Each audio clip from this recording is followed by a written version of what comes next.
Muy buenas tardes a todos. Mi Boa nombre es tarde a todos. Meu nome é Carla Ruiz de Castilla, coordenadora da União Latino-Americana contra o Câncer de Pulmão. O câncer de pulmão é a neoplasia com mais quantidade de mortes mundialmente.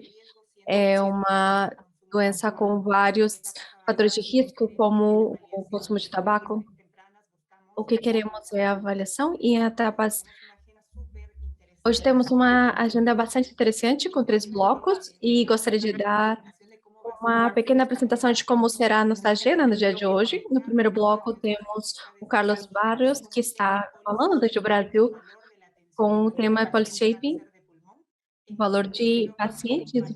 No segundo bloco temos o Dr. Adolfo Ortiz, desde Costa Rica, com o tema Boas Práticas e Alianças entre as sociedades médicas e sociedades civis para melhorar o acesso. E no último bloco teremos ao Dr. Herbert Cuba, do Peru, que falará um pouco sobre a lei de câncer de pulmão no Peru. Gostaria de dar as boas-vindas a Helena Esteves. Helena Esteves é a coordenadora de excelência de Oncovia, uma ONG que apoia e acolhe os defende os direitos dos pacientes com câncer no Brasil.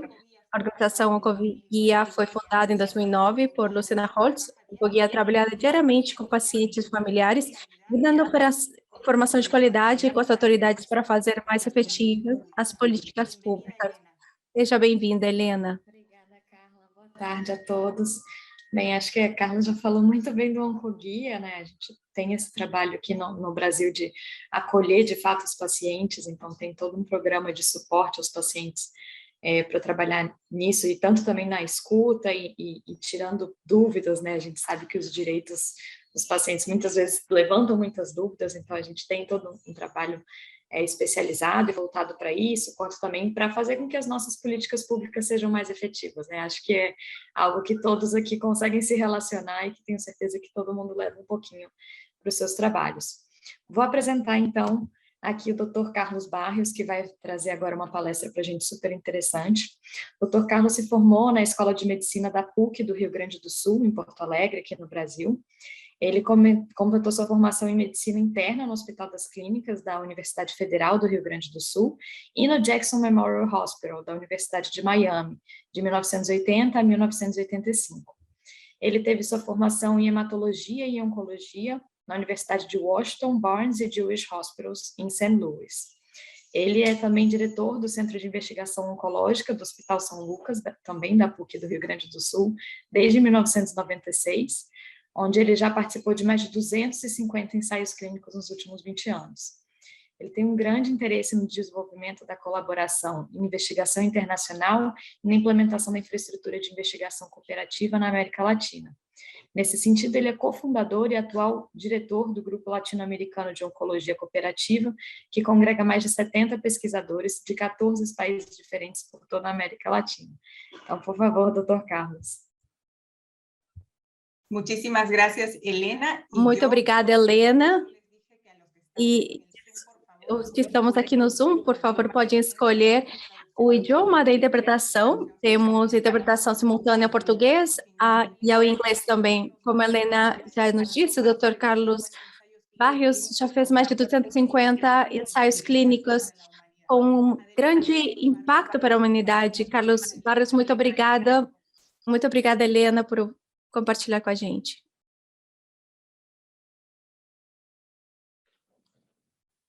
Olá, meu nome é Carlos Barrios. Olá, meu nome é Carlos Barrios, eu sou oncologista clínico de Porto Alegre, Brasil. É um prazer estar com vocês aqui hoje. Em primeiro lugar, gostaria de agradecer a todos vocês pela sua presença, especialmente a Carla e a Sandra pelo convite. Gostaria de começar perguntando quem são essas pessoas? Alguns vocês podem reconhecer, alguns deles. Mas respondendo à pergunta, eles são Otávio Paz, Pablo Neruda, Miguel Ángel Astúrias, Mário Vargas Llosa, Gabriel García Márquez e Gabriel Mistral. O que eles têm em comum? Em primeiro lugar, todas ganharam o Prêmio Nobel da Literatura. Em segundo lugar, todos são latino-americanos. E por que isso é importante? Gostaria de compartilhar com vocês um poema que a Gabriela Mistral publicou. Este poema diz assim: somos culpados de muitos erros e muitas falhas, mas o nosso pior crime é abandonar as crianças, esquecendo a fonte da vida. Muitas das coisas que precisamos podem esperar, as crianças não. Justo este é o momento em que seus ossos estão se formando e o seu sangue está se elaborando, seus sentidos estão sendo desenvolvidos. A ele, as crianças, não podemos responder amanhã. Seu nome é hoje. Ela também disse que o que a alma faz pelo seu corpo é o que o artista faz pelo seu povo. Que todo esto tiene que ver E qual a relação de tudo isso, desses ganhadores latino-americanos do Prêmio Nobel?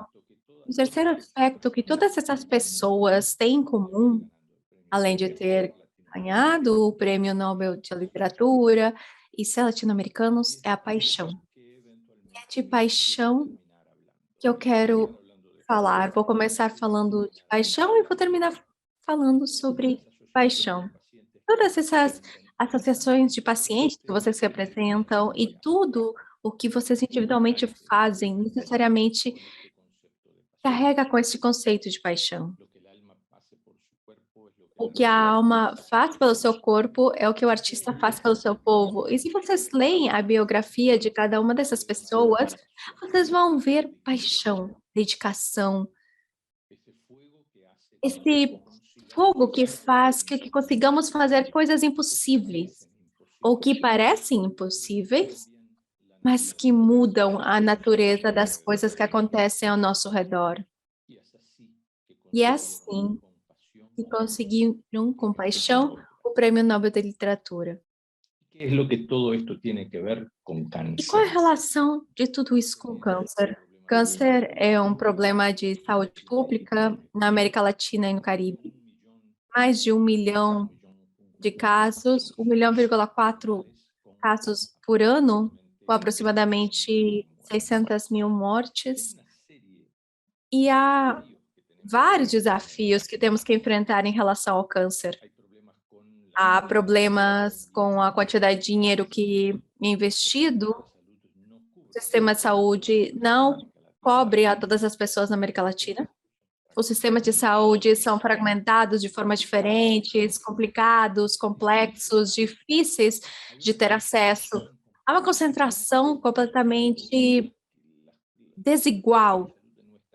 Algo que os sistemas de saúde não estão divididos de uma forma equitativa. Não temos registros adequados que nos digam qual é a realidade do problema. Há problemas de triagem, há problemas de atraso no diagnóstico, atraso no começo do tratamento. E, obviamente, os pacientes que têm câncer de maneira incurável têm problemas de acesso a cuidados paliativos. Tudo isso foi contemplado em um relatório recentemente publicado com um grupo grande de colegas da América Latina, que atualiza a situação do câncer no continente e recomendo que possam lê-lo. E tudo isso, obviamente, piorou com a pandemia, que teve um efeito negativo, as coisas acabaram piorando, menos diagnósticos, tratamentos mais demorados, recursos que foram destinados à pandemia e deixam de ser destinados a outros campos. Então, com certeza, diagnosticar esse tipo de situações para pessoas com câncer é fundamental. Uma realidade distinta é possível. Vejam o que está acontecendo com câncer de forma geral e com câncer de mama de forma particular nos Estados Unidos. Vejam que desde 91 a 2015 houve uma redução de quase 26% no número de pessoas que morreram por câncer nos Estados Unidos. e especialmente de câncer de mama, mas também aconteceu em outros tipos de câncer também. Então, ainda que tenhamos um desafio especial, temos que reconhecer que isso pode ser melhorado e que há exemplos de lugares onde as coisas estão melhorando. Mas quero começar com um aspecto muito particular. A América Latina é uma região complexa, com mais de 83 países, 14 territórios. Os sistemas de saúde são complexos, o acesso, problemas socioeconômicos, problemas geográficos, fatores técnicos que temos que considerar. E eu me pergunto, e gostaria de perguntar para vocês também, o que é isso? E vocês, que são de diferentes países da América Latina, vou dizer que isso é pipoca, ou com qualquer um desses nomes diferentes, dependendo do país onde vocês estiverem. Inclusive dentro de uma mesma região do mundo, onde todos nos sentimos mais ou menos identificados pelo idioma, pelos costumes, aspectos históricos, temos problemas culturais e não conseguimos chamar essa pipoca da mesma forma. Então, temos que reconhecer, quando vamos trabalhar em conjunto, as diferenças culturais, porque, caso contrário, não vamos falar a mesma língua. Então, reconhecer essas diferenças que temos é muito importante para obter resultados de forma adequada. Há muitos problemas, vou mencionar alguns deles que abordamos nessa recente publicação. Há problemas com o sistema de saúde, apenas uma porcentagem completa de pessoas tem essa cobertura, e isso é realmente importante. Há barreiras muito importantes no acesso e cuidado de saúde. Há barreiras culturais, também, como comentei, que também tem um impacto importante na dificuldade de cada paciente em poder receber o atendimento que precisa. Há problemas com as causas do câncer, fatores de risco e estratégias preventivas. Aqui mencionamos alguns aspectos do controle do tabagismo, que é algo absolutamente crítico para o que estão tratando.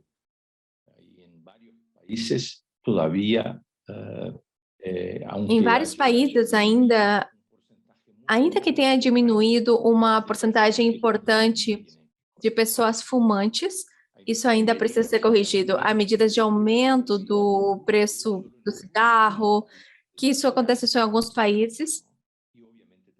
E, obviamente, temos esse problema importantíssimo de adolescentes que ainda fumam. E todas as campanhas das multinacionais do cigarro fazem para estimular o uso do cigarro em pessoas cada vez mais novas. E, obviamente, em campanhas e legislações antitabagismo.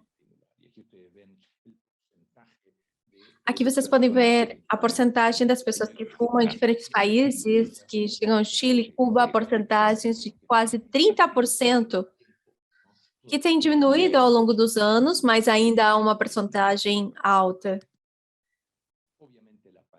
Obviamente, a pandemia piorou a situação.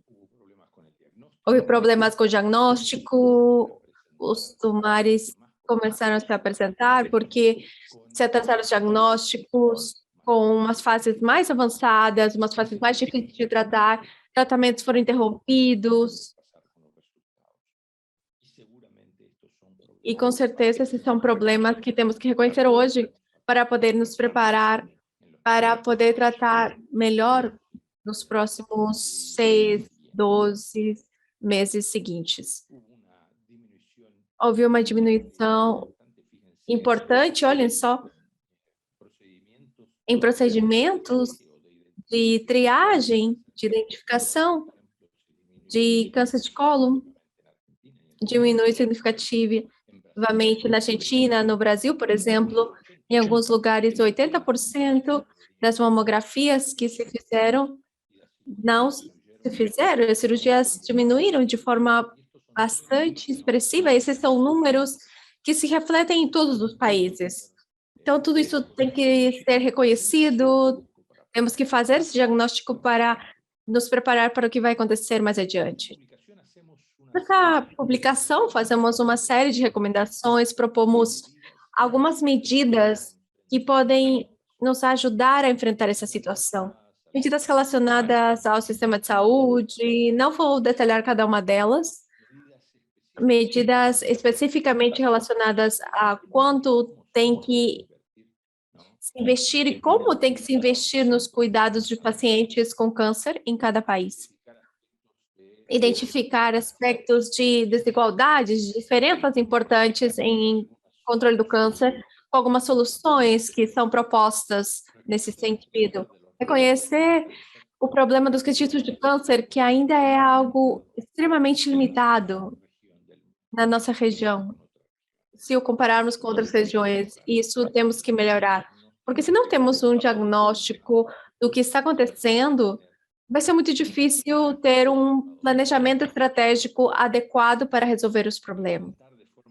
Enfrentar de forma muito clara e definitiva os fatores de risco, como elementos de prevenção e diagnóstico precoce, e uma série de coisas que estão sendo feitas, mas ainda temos muito para fazer para que o problema possa ser resolvido.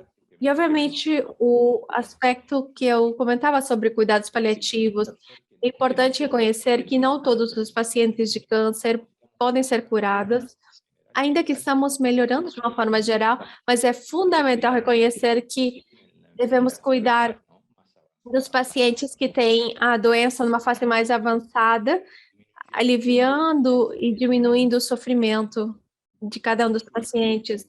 Serviços paliativos são absolutamente necessários em todos os lugares. E, obviamente, mencionamos outras áreas de discrepâncias, desafios que devemos conhecer, como a falta de serviços de radioterapia e a necessidade de estimular a pesquisa clínica como algo que é fundamental. E aqui eu tenho um interesse muito particular, porque eu tenho 25 anos, é o meu trabalho diário estimular a pesquisa. Um dos aspectos, e somente um dos aspectos de acessibilidade que creio que é importante destacar é essa desigualdade que temos em todo o mundo em relação aos novos medicamentos. Vocês têm um mapa do mundo que mostra onde se compram os medicamentos e são lançados aos mercados. Vamos supor que hoje sai um medicamento novo, que é melhor do que qualquer um dos outros medicamentos que já tivemos para uma determinada doença. Não necessariamente falando de câncer. Este medicamento novo, que é melhor do que qualquer um que já tivemos, se consome durante os primeiros 5 anos, em 64% das vezes nos Estados Unidos, em aproximadamente 20% na Europa, 7% no Japão. Isso soma praticamente 90% do consumo deste novo medicamento nessas 3 regiões do mundo, que somam aproximadamente 1 milhão de pessoas. Os outros 6 pessoas ficam com 10%. Então, os melhores resultados associados ao uso desse medicamento acontecem nessas populações. Já que o resto do mundo fica apenas com 10%.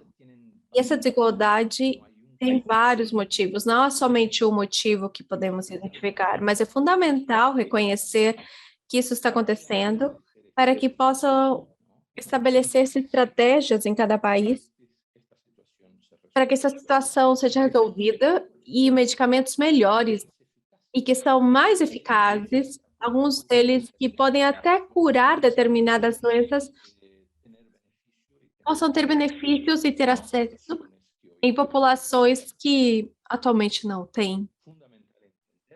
É fundamental entender, esse é um conceito para mim muito importante que gostaria que vocês ficassem com ele e levassem um tempo a entendê-lo. Quando, por qualquer motivo, uma autoridade, um departamento, um administrador, um sistema de saúde atrasa, pede o uso de um medicamento que pode ser melhor do que temos, que pode ser até fundamental para salvar a vida ou curar uma doença em qualquer circunstância, podemos ver o número de vidas perdidas de uma população com o uso desse medicamento e sem o uso desse medicamento. Mas muito mais importante que calcular esse número, qual o impacto desse novo medicamento e quantas pessoas morrem se não for utilizado, é fundamental reconhecer que também podemos tentar identificar quem é responsável por esse atraso ou por esse impedimento que esse medicamento esteja pronto. Pensem nisso, quando eventualmente estão enfrentando um problema de acesso em qualquer um dos países que vocês estão presentes. Lamentavelmente, a estratégia, e isso não é privilégio da nossa região, a estratégia que utilizamos de forma geral para passar por esses desafios é apontar para alguém. Não é uma responsabilidade minha. É o governo? São os consumidores? São os médicos? São as estruturas de saúde e assim por diante.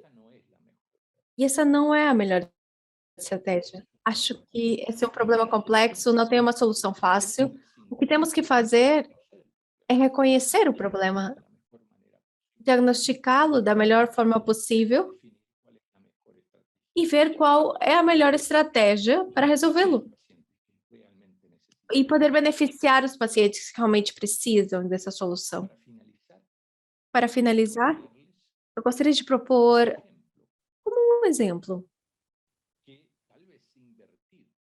que talvez investir na pesquisa como uma alternativa para melhorar a acessibilidade e o cuidado do paciente, não somente na América Latina, mas em outros países de todo o mundo que tenham dificuldades, assim como nós. Vou mostrar para vocês um exemplo. Essa é uma paciente minha. Aqui está sem cabelo aqui na foto e que reflete o círculo virtuoso da pesquisa. E veja, estou falando de pesquisa clínica como um exemplo. Vocês podem ter várias outras atividades e objetivos. Mas quero finalizar com algo mais concreto para que vocês saibam que cada área tem a sua estratégia específica. Essa paciente, uma paciente muito humilde, ela trabalha como empregada doméstica, ganha um salário mínimo no Brasil, algo como $200. E a única que trabalha na casa, ela sustenta as outras irmãs que não têm trabalho e moram em uma região muito pobre de Porto Alegre.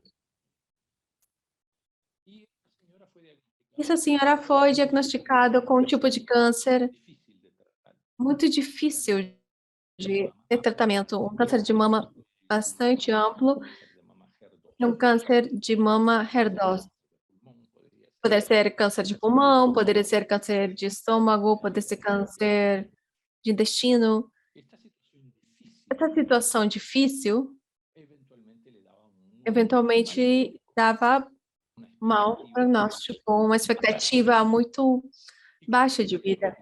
E quando foi diagnosticada, os residentes que estavam cuidando dela identificaram que o nosso hospital em Porto Alegre estávamos fazendo uma pesquisa internacional que estava tentando provar que um conjunto de medicamentos novos, difíceis de obter, poderiam melhorar esse tipo de situação. Ela foi levada ao nosso serviço de pesquisa e viajava todos os dias acordava às 6 da manhã para chegar às 8 horas da manhã ao serviço de pesquisa, viajava 2 horas, pegava 2 ônibus para chegar até lá e ficava na sala de espera para fazer os procedimentos que tinha que fazer e conseguiu entrar no processo de pesquisa e recebeu essas fórmulas novas e a doença desapareceu. O ponto fundamental disso tudo é que essa mesma pesquisa, esse mesmo projeto, esses mesmos exames, esses mesmos medicamentos estavam sendo administrados em pacientes exatamente iguais a essa paciente. Em centros como Yale, em centros como o Memorial da Nova York. Então, essa paciente em Porto Alegre, que mora em um bairro muito pobre, e que ganha $200 por mês e mantém a toda a sua família, e pega 2 ônibus para chegar ao centro de saúde, tratou-se como se estivesse sendo tratada no Memorial da Nova York. Exatamente igual. Os mesmos exames, os mesmos tratamentos. Agora, eu digo, se isso não é um benefício fantástico da pesquisa que tem para os pacientes com câncer em qualquer lugar do mundo, me digam, por favor, o que é isso? Então, ter mais pesquisa, ter mais acesso à pesquisa é um dos aspectos mais importantes, desde o meu ponto de vista, para poder trabalhar. Há outros. E, por favor, não quero com isso que vocês achem que esse é o foco da sua atividade. Esse é um dos aspectos importantes. É onde está a minha paixão, como eu dizia no começo. Paixão como a dos nossos ganhadores do Prêmio Nobel. Nesse sentido fundamental, outro aspecto crítico da paixão, quero apresentar a Fernanda Schreit, uma brasileira que viveu durante muitos anos nos Estados Unidos e que, junto com a nossa estrutura de pesquisa, desenvolveu o projeto Cura. Aqui vocês têm os contatos. Entre em contato com ela nesse sentido. Talvez algum de vocês poderia gostar de participar dessa atividade. E o que faz o Projeto Cura é, através de manifestações culturais, atividades esportivas e uma série de outras atividades, buscar coletar recursos sem fins de lucros na América Latina e tentar juntar recursos para a pesquisa do câncer. Fernanda morou muitos anos na Colômbia e tem contatos em vários lugares da América Latina. Por favor, entre em contato com ela para ver se há possibilidade de sinergia, porque essa é um trabalho, um desafio para todos. E para finalizar, gostaria de deixar alguns conceitos que acredito que estão claros em minha manifestação até o momento. Temos que reconhecer que há desigualdades na distribuição global e regional em relação à acessibilidade e ao cuidado, ao melhor cuidado que pode ser dado a um determinado paciente. Isso tem uma consequência muito importante nos resultados do tratamento. Por que isso é importante? Enquanto reconhecer as desigualdades e os desafios é sempre importante, eu proponho para vocês que o aspecto mais importante deste debate é que nos perguntemos individualmente se é possível, se temos algo por fazer em relação a isso. O que nós podemos fazer para resolver este problema? Nesse sentido, as duas mensagens finais é como médicos ou como cidadãos, como participantes dessa associação de pacientes, considerar o contexto social onde estamos vivendo, implica, no meu ponto de vista, um mandado moral de identificar essas desigualdades. E aqui vem a paixão. Temos que posicionar-nos em relação a isso. Vejam que isso tem um contexto. Em São Paulo, não é o mesmo que acontece em Buenos Aires ou o mesmo que acontece em Santiago ou em Montevideo. É resultado dessa paixão, desse mandado, é obviamente, na minha opinião, e vai determinar no final do dia o que cada um de nós vai fazer em relação a essas diferenças de acesso que comprometem de forma injustificável e aumentam o sofrimento de uma multidão de pacientes que temos que ajudar. Muito obrigada pela atenção, que tenha uma excelente tarde e, por favor, sigam em frente com a iniciativa ou com o foco que vocês tiverem em qualquer uma dessas iniciativas. Muito obrigado pela atenção.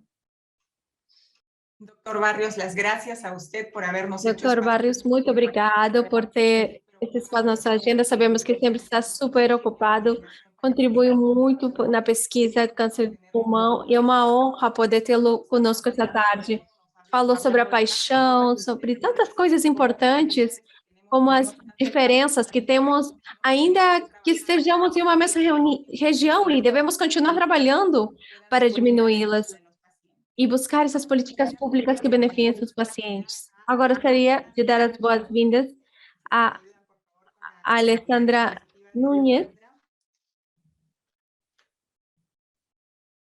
A Alessandra Núñez é fundadora de Unidos contra o Câncer desde 2012. Ela representa a sociedade civil no Comitê Civil do Seguro Social, é membro da junta diretiva das ONGs de pacientes de Costa Rica. Ela foi diagnosticada com câncer de pulmão em 2011 e por motivo pessoal e para dar um apoio integral aos pacientes com qualquer tipo de câncer em Costa Rica, continuou trabalhando nesses temas tão importantes. Ela é representante dos pacientes diante do Conselho de Saúde de Costa Rica. Alessandra, muito obrigada por estar aqui conosco. Seja bem-vinda. No se oye tu... Ale, no se oye, tienes que mutear, quitar el mute. Hola.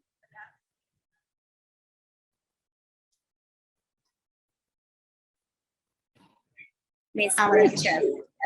Agora. Adelante, por favor. Obrigada. Desculpem. Como disse a Carla, meu nome é Alexandra Núñez, sou presidente da Associação Unidos contra o Câncer. Para nós é uma grande honra poder estar aqui compartilhando essa tarde com vocês e vendo essas iniciativas em conjunto para poder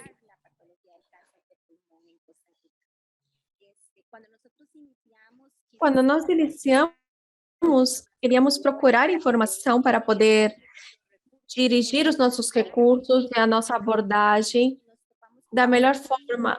E percebemos que não havia informação de nenhum tipo sobre câncer de pulmão na Costa Rica, em perfis epidemiológicos que não estavam atualizados. Precisávamos conhecer essa voz do paciente, para onde iríamos, onde íamos impactar mais o paciente.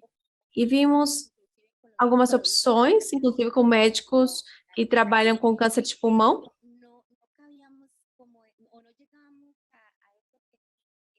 Mas não chegávamos a esse objetivo que queríamos trabalhar com os pacientes. Então, ao ver essa grande necessidade de começar desde zero em câncer de pulmão, assim fizemos. Começamos desde o início, como se diz. E assim é como nasce Respirando Esperança, que é um projeto de pesquisa, de observação nessa primeira etapa, E agora o doutor que estará conosco vai falar um pouco mais sobre esse projeto, mas queria contar um pouco como é que nasce esse projeto e por que estamos fazendo essa pesquisa para desenvolver dados sobre o câncer de pulmão na Costa Rica. Tenho a grande honra de apresentar o doutor Adolfo Ortiz, que é nosso diretor do projeto. Ele é especialista em saúde pública, professor associado da Escola de Saúde Pública da Universidade de Costa Rica. Além disso, é ex-vice-ministro de Saúde. Ele é médico com mestrado em saúde pública com ênfase em gestão de saúde, com mais de 20 anos de experiência profissional no Ministério de Saúde e atualmente está cursando uma pós-graduação em bioética. Além disso, é uma pessoa que sabe da importância de trabalhar com os pacientes com câncer de pulmão. Então, para mim, doutor, é uma grande honra poder tê-lo na nossa equipe e poder apresentá-lo hoje. Muito obrigada, Alexandra. Boa tarde. Para mim, realmente é uma honra cumprimentar todos desde a Costa Rica, irmãos latino-americanos, e um agradecimento especial à Alexandra, a Carla Ruiz. Nessa oportunidade, vou apresentar um pouco informações que temos sobre câncer em geral e câncer também de pulmão especificamente. Podemos seguir com o seguinte slide? Bom, de forma geral, minha apresentação irá desde a situação mundial sobre o câncer e daí avançaremos um pouco mais especificamente. Vou analisar a nossa experiência em Costa Rica, em estudos sobre câncer de pulmão. A dinâmica vai ser um pouco nessa linha. As fontes de pesquisa são baseadas na Agência Internacional de Pesquisa sobre o Câncer, a OMS, especialmente também o Observatório Global sobre Câncer. Alguns países compartilhamos dados sobre o Registro Nacional.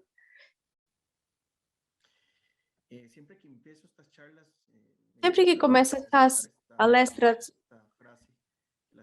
gosto de resgatar essas frases, que as estatísticas não são só estatísticas, mas são pessoas que tiveram que secar suas lágrimas. São pacientes que no dia a dia tiveram que lutar contra o câncer para apoiar tão importante iniciativa a favor das pessoas que estão em risco ou que sofrem essa doença. Situação mundial do câncer. No ano passado, saiu o World Cancer Report, que é um relatório mais importante da OMS, e eu trabalho nesse tema há mais de 15 anos, e eu tiro as principais conclusões desses relatórios, e no ano passado, temos o mesmo padrão dos anos anteriores. A OMS adverte que se continua a tendência atual, o número de casos de câncer aumentará em 60% nos próximos 20 anos. Ou seja, neste momento, estamos enfrentando um crescimento bastante alto em todo o planeta associado ao câncer. Quando vemos notícias em muitos países, tanto no meu país, eu vejo também em outros países, diz que a primeira causa de câncer, que a primeira causa de morte são doenças do coração, mas em dados oficiais, estabelece que a partir de 2010 e provavelmente nas próximas décadas, o câncer vai ser a primeira causa de morte no mundo, superando as doenças do coração, superando doenças cardiovasculares e sendo um dos principais problemas até 2030. Como eu disse, dificilmente este padrão vai mudar.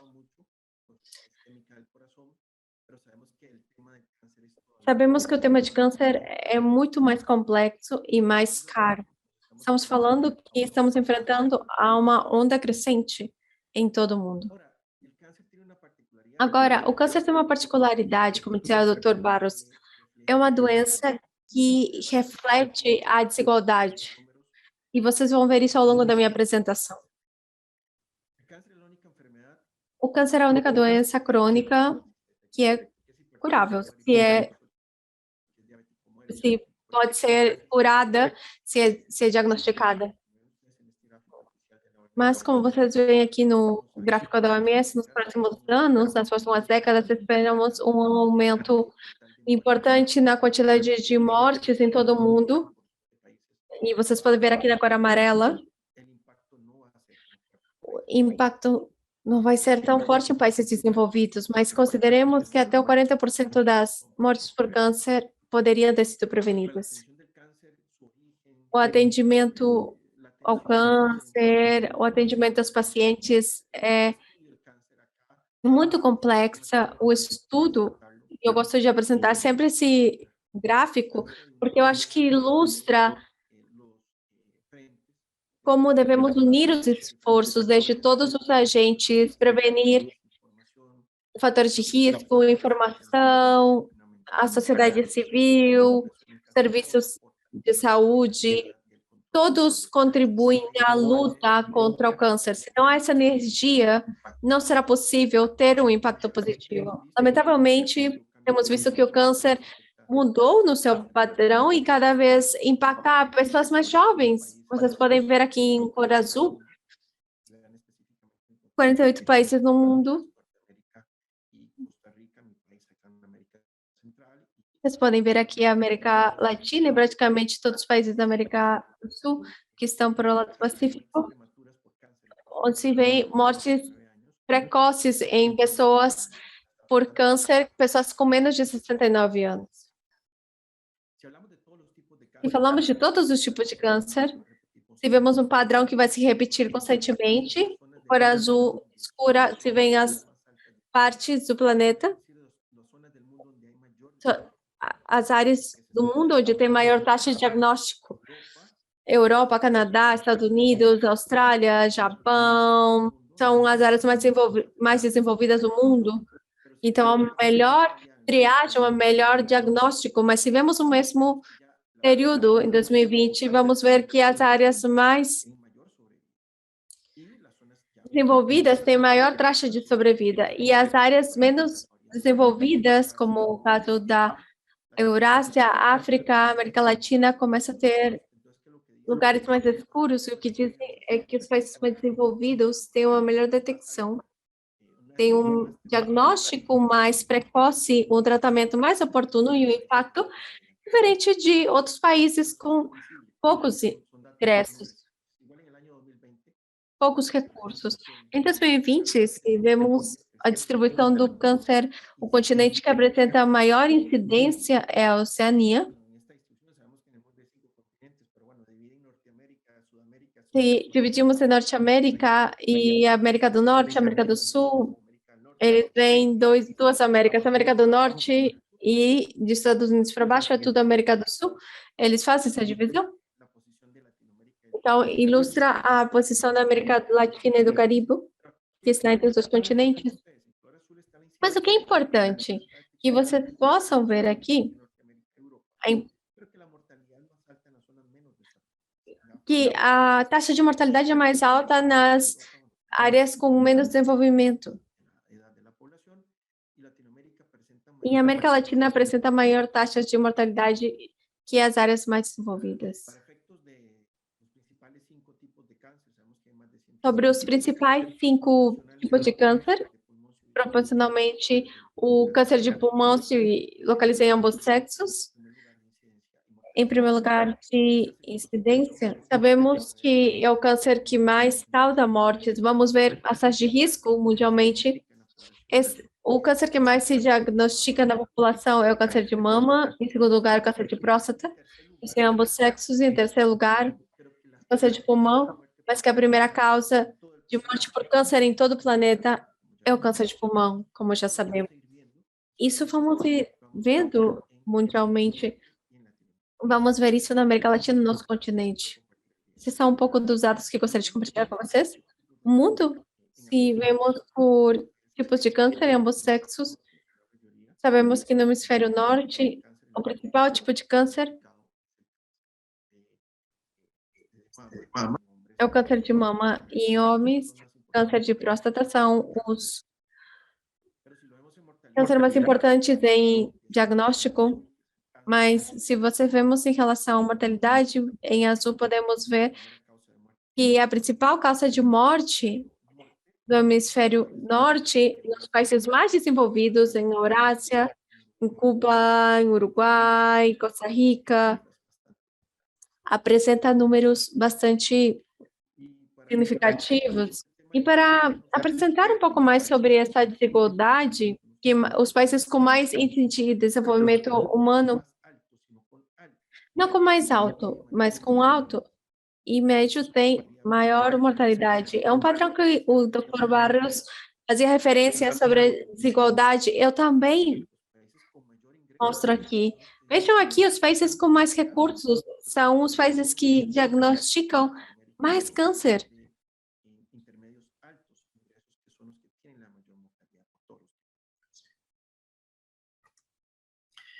Y si lo vemos por subregiones, ojo acá, Vemos por sub-regiões. Veja aqui que a América Latina é a segunda sub-região do mundo, ou com a maior incidência de casos de câncer no planeta.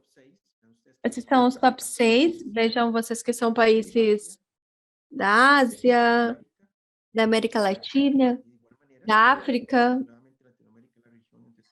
A América Latina, normalmente, é a que tem a maior. Sabemos que em outros países existe uma grande taxa de mortalidade, mas nós estamos aqui no top 6. E o nosso continente espera um crescimento na próxima década de 60%.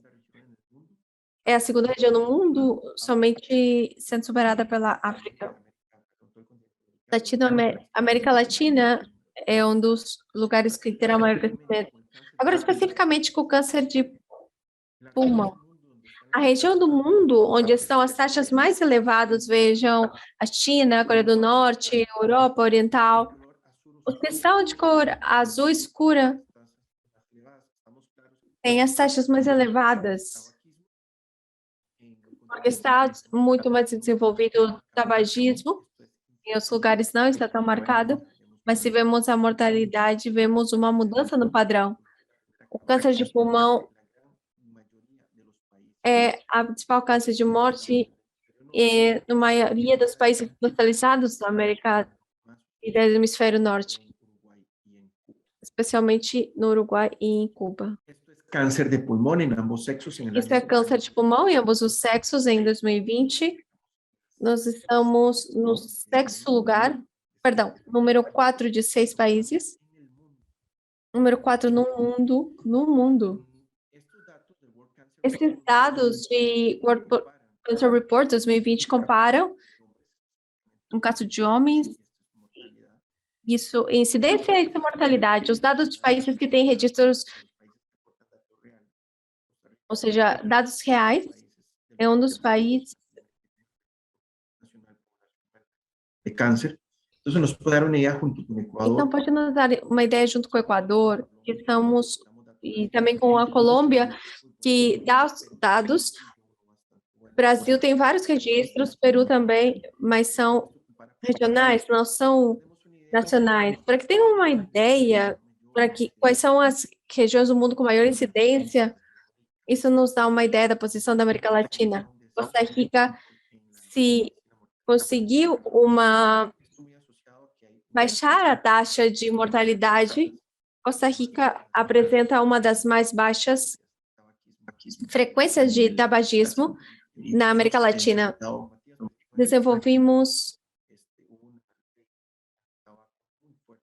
uma campanha e uma lei de tabagismo muito forte também, e estamos vendo alguns resultados. No caso de mulheres, temos visto que houve um incremento nas taxas de câncer de pulmão, reduzimos a mortalidade, mas esse é um tema que continua sendo importante de ser tratado.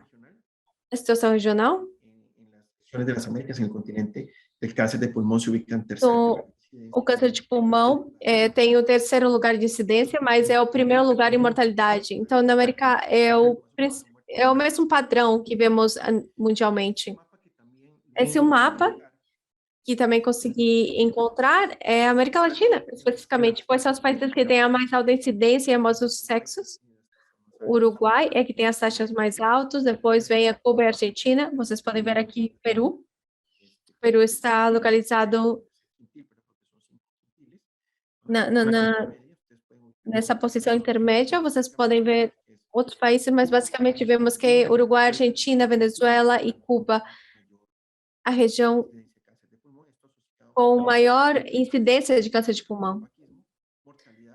Mortalidade tem um padrão muito similar em ambos os sexos, porque se dividimos por sexo, isso muda realmente.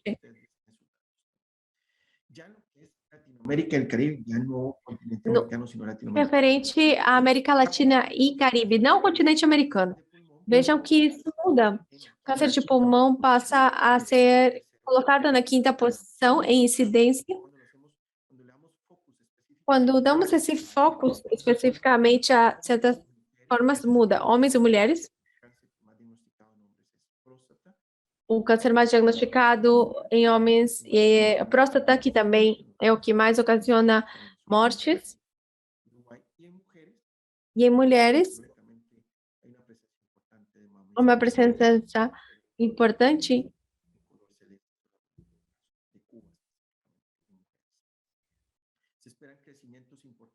espera-se crescimentos importantes no ano 2030, que é especificamente a nossa região, incrementos importantes na América Latina e na Centro-América.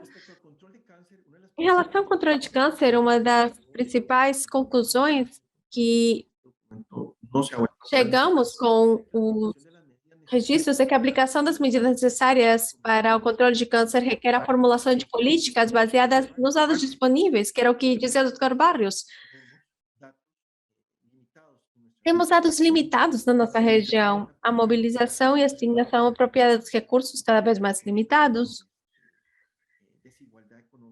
Uma desigualdade econômica bastante alta, a participação ativa dos interessados diretos e, sobretudo, o compromisso do governo com a legislação, a educação, que acaba intervindo nas prioridades do câncer ou não, dependendo do governo, e a colaboração nacional e internacional para apoio ao controle do câncer. Essa é a chave de tudo.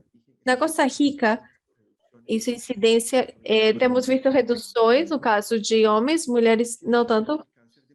Porém, o câncer de pulmão está no top 10, na posição 7. Mas por que eu trouxe essa apreciação de Costa Rica? Porque no nosso país existe a tendência em trabalhar somente com o top 5. Com câncer de cérvix, de mama, próstata. E os restos do câncer ficam de lado. Eu tenho mais de 15 anos trabalhando nesses temas de câncer. E, normalmente, as pesquisas foram dirigidas a esses 5 tipos de câncer. E não temos realizado estudos em câncer de pulmão. Essa é a realidade do nosso país. Não se estuda, há poucos dados. Entre os mesmos cânceres, existe uma desigualdade porque se coloca atenção em alguns tipos de câncer em especial. Sabemos que a pesquisa, o triagem, coloca muitas vezes em desvantagem os pacientes. Por isso, queríamos compartilhar com vocês essa iniciativa de Crianças contra o Câncer, que a Alexandra, através de um esforço da sociedade civil, dos pacientes, ela como sobrevivente de câncer de pulmão, conseguiu uma equipe de trabalho para que mudássemos essa tendência no nosso país e iniciassem projetos de pesquisa nessa população que foi deixada de lado, que foi afetada, de não poder contar com os recursos, com o atendimento, com a pesquisa que se desenvolve no país, em projetos de pesquisa em câncer de pulmão. Isso começou a dar luz e esperança aos pacientes. A Alexandra me deu a confiança para dirigir esse projeto e, basicamente, o primeiro passo O que temos no contexto da Costa Rica, que situação enfrentam as pessoas em risco ou com diagnóstico de câncer de pulmão, segundo o tempo de espera e barreiras no processo de atendimento. Essa é a nossa razão de ser, esses são os nossos objetivos, como descrever o perfil epidemiológico do câncer de pulmão da Costa Rica, e que temos a segurança social para a grande parte da população, então quisemos iniciar essa etapa de projeto de pesquisa em 2020 e estamos avançando a um bom passo. Com a informação, entramos em contato com autoridades e atores-chave, e assim começou. Para também contatar as sobreviventes do câncer de pulmão para poder encontrar a informação que era precisa. E estávamos também procurando fundos para financiar o nosso projeto de pesquisa. Isso não seria possível. E realmente, eu fico muito feliz de poder fazer esse trabalho desde os pacientes. Eu também trabalho na faculdade e na faculdade também não tínhamos esse espaço para tratar sobre câncer de pulmão, no governo também não. Então, é através da sociedade civil que conseguimos esse espaço. Termino essa palestra relembrando que o câncer é um exemplo onde nos preocupa a desigualdade. Particularmente lo he hecho con cáncer de mama. Particularmente, eu fiz pesquisas em relação ao câncer de mama, mas esse tema já tem um aumento. O câncer é muito caro para atender, existe uma alta prevalência. Somemos a tudo isso a pandemia do Covid. Vejam vocês que é um dos pedidos mais importantes das organizações globais é identificar o impacto da pandemia no atendimento, nos serviços contra o câncer. Se já existiam problemas para atender pacientes com câncer, hoje temos ainda mais esses problemas e provavelmente com o passar do tempo poderemos ver as consequências de como esses pacientes foram afetados. E isso deve ser documentado e devemos tomar providências em relação a isso. Essa é a minha apresentação. Eu quero agradecer a Carla Luiz e a Alexandra por esse espaço. Muito obrigado, doutor, por estar hoje conosco. É muito interessante e parabéns também para a Alexandra por impulsar essa geração de dados. Acho que esse é um problema comum na região. Não temos os dados para poder fazer advocacy, para pedir melhores no sistema de saúde. Então, idear esse tipo de ações para poder atender este tema e poder nos apoiar e apoiar-nos em dados claros que realmente demonstram a necessidade que temos de olhar para o câncer de pulmão. Muito obrigada, doutor Adolfo. Alessandra, gostaria de fazer uma pergunta? Me está saliendo la traducción en inglés. Ahí está Alejandra Toro. Bienvenida, Alejandra. Muchísimas Alejandra, seja bem-vinda. Muito obrigada por estar aqui conosco.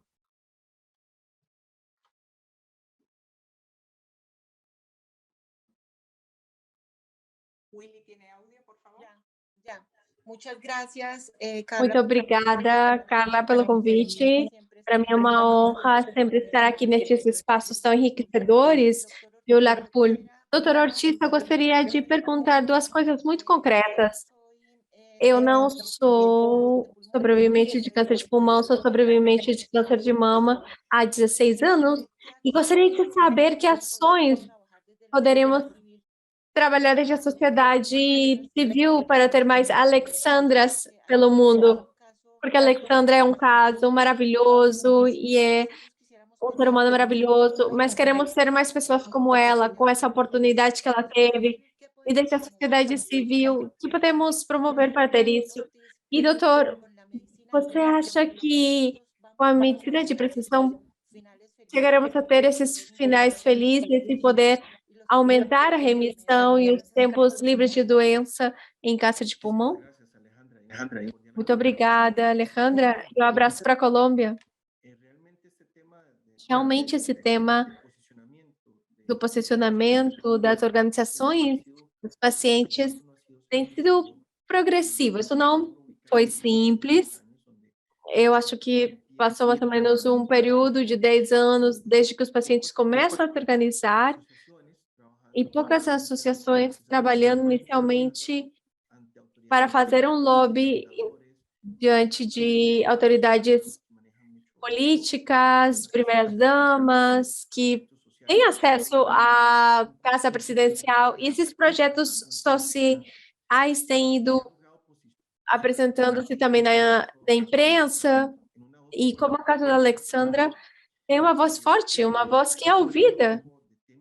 Acho que é um trabalho de tempo, um trabalho de lobby, é ir abrindo espaços, é dar voz aos pacientes. Esse tema não é simples, leva tempo, leva muito trabalho, muitas horas de trabalho, muita dedicação. Então, vou encontrar portas fechadas, mas eu sei que no caso da Alexandra, já conversamos sobre isso, ela bate em 5 e abre uma e duas, e, bom, ela aproveita essa oportunidade. Então, se vocês dissessem que sobre a minha experiência, o importante é encontrar atores-chave, políticos, fazer notar a voz dos pacientes, fazer um lobby na imprensa. E muito importante, Alejandra, informação. Porque muitas vezes precisamos de evidência, precisamos de dados, como a Carla dizia, para poder dizer, olha, o problema é este, temos essa necessidade, temos que priorizar recursos. Então, outro tema, e algo que você comentava muito bem, é que vemos muitas diferenças entre pacientes que têm um bom seguro, que terá boas possibilidades de sobrevivência, de sobrevida, e aqueles que não tiverem, as atividades serão limitadas. Sabemos que tecnologia no câncer há muito de tecnologia. Hicimos con Mama, lo hemos hecho con Cervix, lo hemos hecho con Com- cáncer en proyectos que también hemos liderado. Y sinceramente, pues nuestra E, sinceramente, a nossa taxa de sobrevida fica um pouco atrás de outros países desenvolvidos. Se fazemos dentro de um mesmo país, vemos que aqueles que têm mais recursos têm mais taxa de sobrevida. Quem tem menos recursos tem menos possibilidade. Então, ainda que há muitos recursos, temos que ver como esses recursos podem chegar à maior quantidade de pessoas da forma mais equitativa. Muito obrigada, Alejandra. Muito obrigada, doutor Adolfo. Eu queria adicionar que falta muita educação por parte dos advocacy, nós que representamos também a voz dos pacientes, porque temos que chegar a níveis muito profundos para poder propor, debater, defender esses pontos de vista baseados em dados que muitas vezes temos que construir, assim como vocês. Obrigada, doutor. Parabéns, Carla. Parabéns a cada um de vocês por fazer visível esse problema tão sério. Gostaríamos de começar o último bloco dessa tarde, que são os avanços normativos na região de proteção de pacientes com câncer de pulmão, e vamos falar sobre a lei de câncer de pulmão no Peru. E para isso estará conosco o Dr. Herbert Cuba. Gostaria de convidar a Mercedes Onofre, por favor. Ela é filha de Helena Lostanal, que é um maravilhoso exemplo de luta contra o câncer de pulmão. Viveu com esse diagnóstico durante 9 anos. Mercedes, sua filha, foi sua cuidadora. Hoje é especialista em câncer de pulmão na mutação EGFR e continua esse trabalho maravilhoso que iniciou sua mãe há muitos anos já, colocando na agenda o tema de câncer de pulmão. Ela foi paciente e sempre levou essa voz dos pacientes, inclusive a outros países, buscando um trato mais equitativo, o melhor acesso aos pacientes que também são atendidos no sistema público. Seja bem-vinda, Mercedes. Obrigada por estar conosco hoje. Obrigada, Carla. Sabemos que o câncer é uma doença silenciosa, não avisa. Na Esperança, nos focamos para trabalhar a favor dos pacientes com câncer de pulmão. Minha principal motivação é continuar com o legado da minha mãe. Tenho certeza que compartilhando essa experiência, também ajudamos com esse grande labor. Ela foi diagnosticada com câncer de pulmão em 2012, foi operada e durante 3 anos esteve livre de câncer. Em 2015, o câncer voltou, e nessa oportunidade, e graças ao seguro particular com o que tínhamos, sabemos que ela tinha a mutação da EGFR, e hoje existem tratamentos inovadores. Foi medicada, teve uma sobrevida de 5 anos, com medicamento, pode ter uma linda vida e conhecer os seus netos, olhar a favor dos pacientes com câncer de pulmão. Minha mãe é um grande exemplo da importância de um tratamento inovador. A importância que requer que esse tratamento possa ser assumido pelo Estado em benefício dos pacientes oncológicos no Peru. Obrigada, Carla. Muito obrigada, Mercedes. Apresentamos agora o Dr. Herbert Cuba Garcia. O Dr. Herbert Cuba. Ele é médico desde 1988 no Centro Materno-Infantil do RIMAC, no Ministério de Saúde.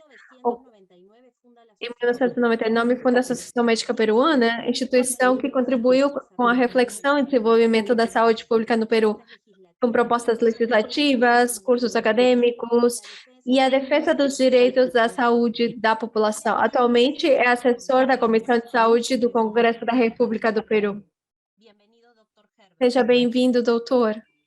Muy buenas tardes y un saludo a través suyo. Boa tarde e gostaria de cumprimentar a todos os membros de Esperantra e todos os apresentadores e palestrantes dessa reunião. Hola. Hola. Sí, se le escucha perfecto, doctor. Ah, se me escucha. Sim, doutor, estamos ouvindo muito bem. Gostaria, em primeiro lugar, focar-me em alguns aspectos que são muito relevantes para implementar políticas públicas de saúde.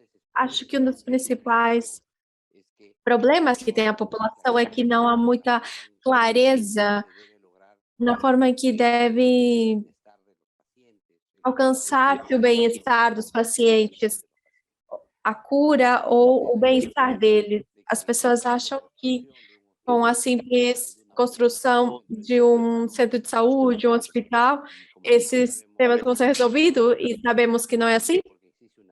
Por quê? Porque existe uma série de particularidades de cada uma das especialidades médicas que requer uma abordagem especial diferente.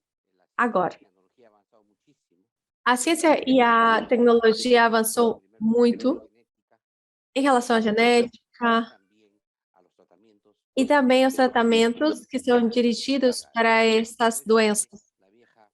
Por isso, que a velha forma de fazer a prevenção das doenças, da saúde, mudou muito, devido a que temos hoje uma ampla informação que ajuda cada paciente. Cada paciente contribui com o seu próprio genoma, que nos permite hoje saber de que deveria cuidar-se e, finalmente, se acaba tendo essa doença, que tipo de doença, o tipo genético dessa doença. E isso é muito importante, especialmente no câncer, não somente no câncer de pulmão, não somente pelo fato de que existe uma ampla informação em relação ao tabaco e a forma como o tabaco afeta e produz o câncer, além disso de como deixar de fumar faz com que os ex-fumantes não sejam livres do câncer, porque a expressão do câncer demora muito tempo, às vezes até 10 anos depois de ter deixado de fumar. Isso acaba gerando algumas complicações para convencer os pacientes que não fumem. Mas, por outro lado, tem a relação também com o meio ambiente, a contaminação do ar, que podem acabar produzindo câncer de pulmão. Além disso, a predisposição genética. Nesse tema, é necessário que a população tenha conhecimento de que já é possível fazer provas muito simples, caras ainda, que permitam fazer isso de uma forma mais simples. E, finalmente, também aqui há uma série de situações que nos permitem tirar amostras de sangue para detectar alguns índices que poderiam nos dar a possibilidade de encontrar informação que precisa para o paciente. Então, é importante que tenhamos esse modelo de prevenção com os marcadores sanguíneos para evitar os custos que são requeridos para fazer a tomografia, esse tipo de exames. Tudo isso que estamos falando tem que ser traduzido em normas para que isso realmente aconteça. Eu quero dizer que as políticas públicas de saúde no país não estão explicitamente desenhadas. Quando uma pessoa vai ao Ministério da Saúde e vê quais são as políticas públicas, eles não têm como dizer, olha, temos essas, e esse é o número dessa, esse é o número dessa. O que eles têm são normas técnicas muito gerais sobre o tratamento de doenças, mas não tem políticas públicas. Desde o Congresso da República, tivemos uma lei de câncer pulmonar, que é a número 31.181, que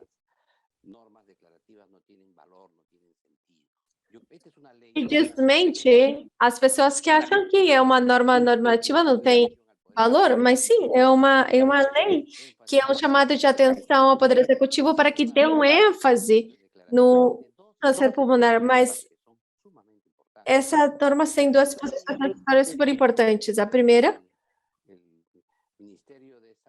o Ministério da Saúde incorpore no PNUMI os medicamentos biológicos requeridos para esse tratamento. E a segunda é que exige que o governo aprove as guias de prática clínica para o tratamento dessa doença. Esses dois temas são muito importantes. Por quê? Porque isso permite diminuir o processo para poder ter acesso a tratamentos inovadores, que são tratamentos que vão ponto objetivo, exatamente onde está o pulmão. Então, é importante que eles sejam incorporados no território único para que depois o Centro Nacional de Abastecimento possa fazer a aquisição correspondente. Isso é muito importante, porque temos instituições como a DGMI, a Direção Geral de Medicamentos, que tem não somente que atualizar esse pedido, mas tem que dar os registros sanitários correspondentes, ou permitir que tenha acesso correspondente. Em relação às guias de prática clínica, permite padronizar esses processos de acordo com as peculiaridades de cada um dos pacientes. Aqui abandonamos já tratamento, e a lei é explícita de que seja um tratamento universal para todos de quimioterapia.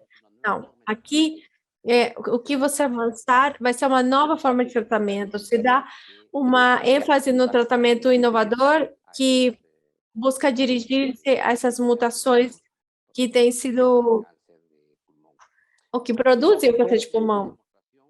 Essa é uma demonstração, por exemplo, de que uma lei declarativa, como há muito no país, e algumas pessoas às vezes acabam não levando elas a sério, mas essa é uma declarativa que dá medidas específicas para melhorar a luta contra o câncer, e não fica só aqui no papel.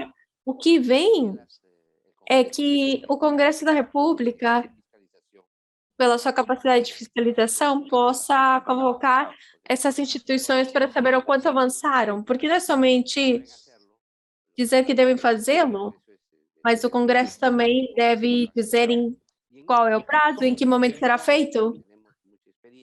E aqui acho que também temos muita experiência, porque, como você sabe, na Constituição Política do Peru, no artigo 118, dizem que o paciente tem o poder de regulamentar as leis, ou seja, que pode fazer ou não fazer. Então, se a lei diz que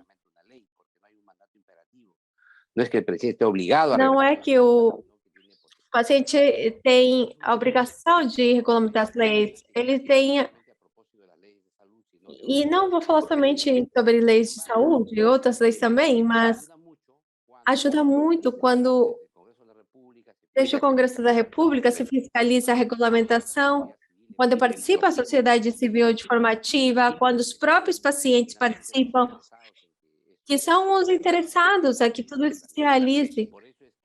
Por isso é que agora estamos pendentes que seja modificado de uma vez o pedido petitório nacional de único de medicamentos essenciais e que se promulgue as guias de prática clínica e que também se realize essas compras. E os tratamentos o tratamento pode ser dado aos pacientes. la experiencia peruana. Pero la segunda experiencia que tenemos en el Perú Essa también... primeira experiência que acho que deveríamos apresentar. E, em segundo lugar, temos que ver também a quantidade de algumas instituições de saúde, como o Ministério da Saúde e outras instituições que contratam essas formas, mas que finalmente não cumprem. Por isso que é muito importante que se crie um sistema para cuidado e tratamento do câncer de forma geral. Acho que isso seria um passo muito importante,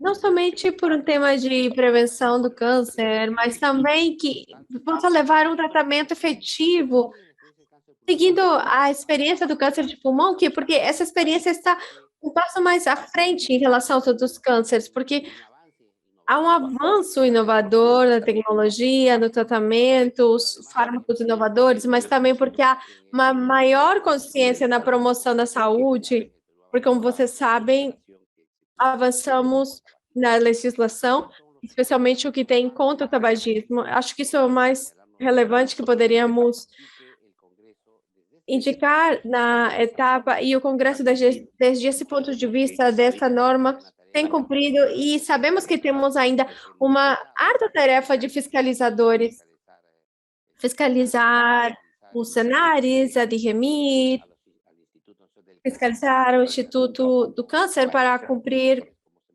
e que faça as compras correspondentes. Eu acho que ainda temos um longo caminho, mas já avançamos, isso é importante e é um benefício para todos os pacientes.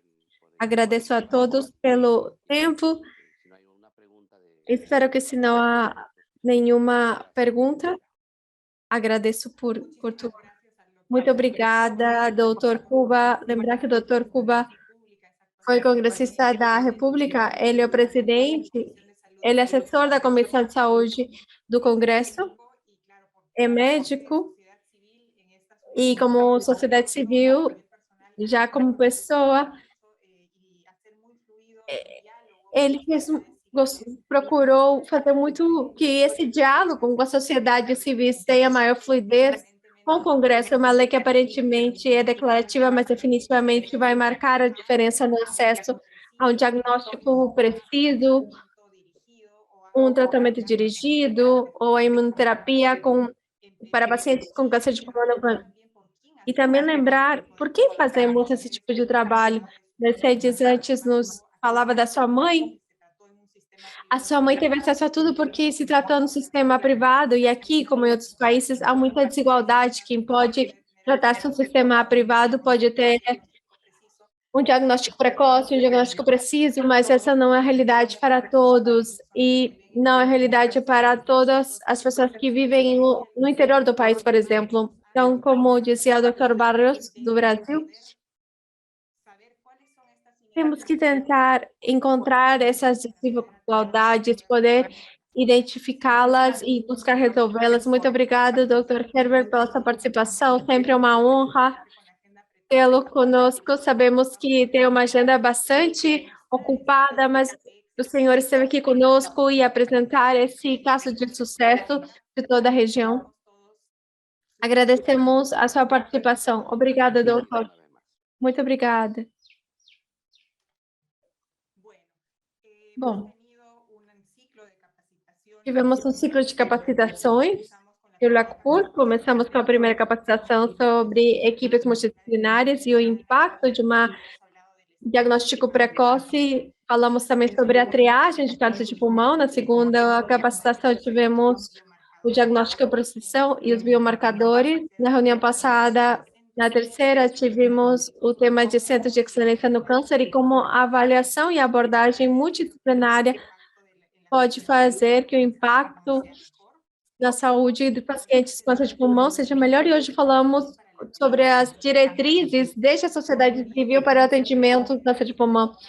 Vimos experiências como as sociedades médicas, as sociedades civis podem causar exemplos e impactos reais. O Peru é o único país que tem o impacto de uma lei que, bom, não designa um orçamento, mas ordena ao Poder Executivo do que eles têm que fazer para uma melhora no acesso ao diagnóstico. Quero agradecer a todos que nos acompanharam. Vamos fechar esse ciclo de capacitações e vamos começar em 2022, sempre colocando na agenda o tema de câncer de pulmão, que é tão necessário. É um câncer mais mortal e em vários países da região é o câncer que menos olhamos no sistema de saúde. Muito obrigada a todas as associações que se conectaram. Boa tarde.